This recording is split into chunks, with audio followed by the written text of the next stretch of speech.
And here's something, maybe I'll just say it out loud. Dating tips for men. Huh? Are you listening now? Dating tips for men. And I think both the women and the men in our audience will be keen to watch this. See if we get it right. We are joined by Ben Ezra, who's written a book and offers a service coaching, mistakes that men make, what we should do, what we shouldn't do. This will be very interesting. And he coaches men as well. Yep. Is there like a 911-esque number that people can dial Ben and say, help me, I just said this that I shouldn't have? Or maybe a number that a woman can dial and say, help me, the guy who I like is messing up. Wow. Well, should women read this dating book for men so that we could have kind of forewarned is foreknowledge? I think, sure, yes, absolutely. Everybody wins. Everybody wins. Okay, I'm gonna it's not like unlocking secrets that men want to keep to themselves. I don't buy. You've got secrets for sure. I know it. I know it.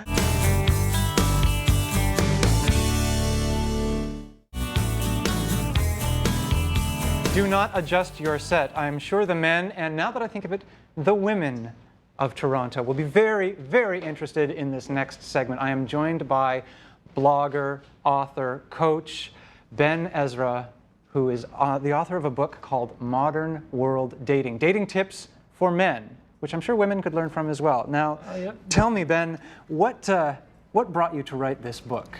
I'm glad you did, but what are the events that led you to writing this book? I used to be a student of myself back about 10 years ago, 7 years ago. I needed help myself regarding dating tips, the area of approaching women, building confidence, and that's pretty much how I got into it. I started reading a lot of books on psychology and self-development, self-help, and also going to a lot of these seminars on business-related and also dating-related, and reading a lot of other books out there. And so I had my own journey to get better, and then I reached a point where I was just dating like crazy.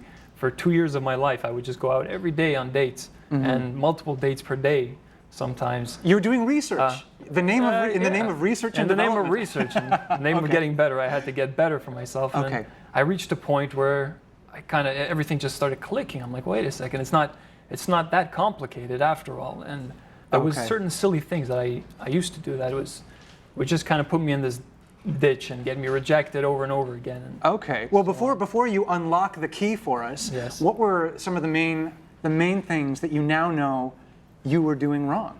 Well, the top 3 things the top 3 tips I usually like to give is number 1 is to be congruent with who you are. So you can't try to be someone you're not, or trying to give off this fake persona, because that's what a lot of guys try to do, and it's like shooting yourself in the foot, because you think it's working, but it's not what women want, and it won't work for anything really. So you have to be congruent with who you are. So honesty, best policy. Yeah, honesty, being the best self possible. I'm not just saying be yourself if that wasn't working for you for your whole life.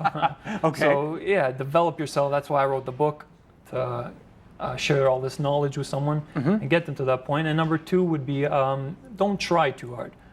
Don't come off as needy, and don't call too much. I used to be great at that. I used to call women and they wouldn't pick up, and I'd call them again, and then I'd leave a message, and I'd keep on calling them, and they're like, Ben, you weren't getting the message. No, I wasn't. So is that because, but does it not depend on the particular woman that you are at that time interested in? Some folks might want a little of attention. Other folks might think, whoa, this guy's trying too hard, too desperate. Yeah. Does it not break down in terms of a case-by-case basis? It depends. Sometimes it does, but I also talk about how to kind of read the situation, so you're not just like acting like a robot. That's not what I talk about. It's not just using scripts and basically being robotic and going through these phases like 1, 2, 3. Okay, I said this. It's not about that. It's just being about being confident with who you are and not trying to think too much. You don't have to think too much ahead of what you're going to say. I mean, if you screw up, then you could think about it later when you're by yourself. You're like, okay, well, I must have said something that screwed me over. Think about that on your own time, not when you're actually with her or speaking to the woman. And number 3. Number 3. Yep, number 3 is learn to use humor and to playfully tease a woman. Ah. And an example is... Are those the same things? It's mixed together. Okay, well, let's start with humor. Yeah, so, well, to use it together is something that I don't know how funny it may seem to everyone, but when a woman, also to keep things vague, when a woman used to ask me, how old are you, or where are you from, or something, let's say she asks, how old are you? And I just answer, I say, oh, I'm 47, and I have 10 kids from different parts of the world. I'm getting old. Right. And you'd wait to see the reaction. Yeah, right. They're like, no, are you serious? Or, right. And I'm like, yeah, I know. I don't look it. I use Nivea cream. It keeps me looking young. Right. Excellent. So just something silly like that, and humorous and playful. And they're like, no, come on, tell me the truth. Okay, so you're breaking the ice a bit with some humor. Exactly, I'm breaking the ice. And unless, of course, you really do have 10 kids and you are 47, which is a whole. You can write another book about that. Okay. Okay. Well, that's good advice. Yeah. You also are a coach. You offer an online service. What are the main things that men come to you complaining about in their dating escapades? What are you hearing again and again, the common mistakes that men seem to be making? Well, most of them is they want to know what they should say to women, but a lot of people have deeper, like, rooted fears of approaching a woman. Or sure. They have confidence issues, and I once had those as well. So the first whole part of my book is based on the psychology behind success with anything in life, but specific to women in my book.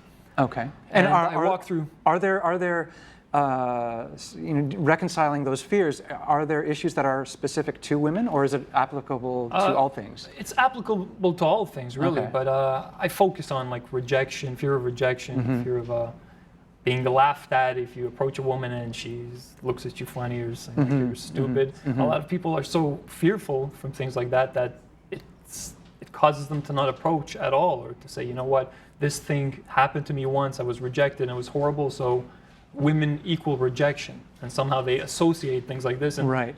And that's a dangerous connection to make. Very dangerous, because you'll never have success ever. Right. Okay. And I'm sure there's a whole seminar or a whole book on this as well. But what would you advocate for those men who come to you and say, I'm fearful of being rejected? What would you say to those guys?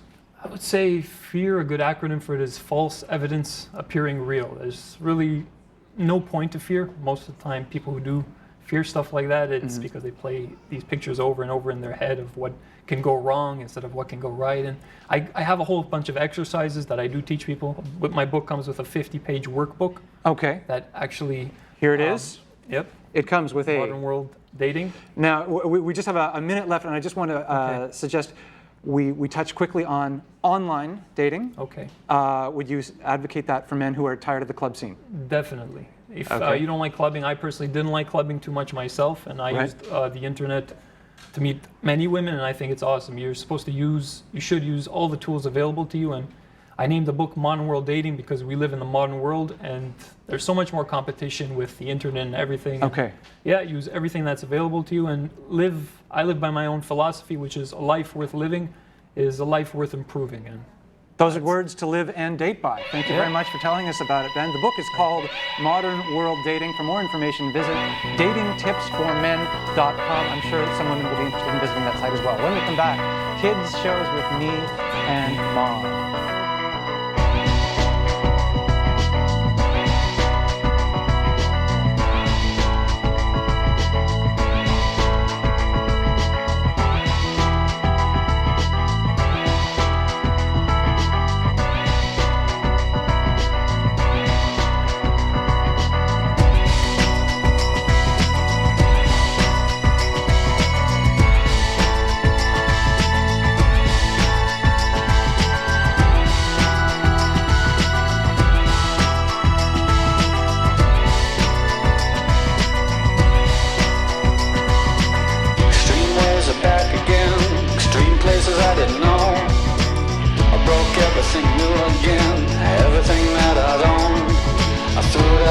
Came along, extreme waves I know will part the colors of my sea, perfect color me. Extreme waves that help me out late at night. Extreme places I had gone, but never seen any light. Dirty basements, dirty noise, dirty places coming through. Extreme worlds alone, did you ever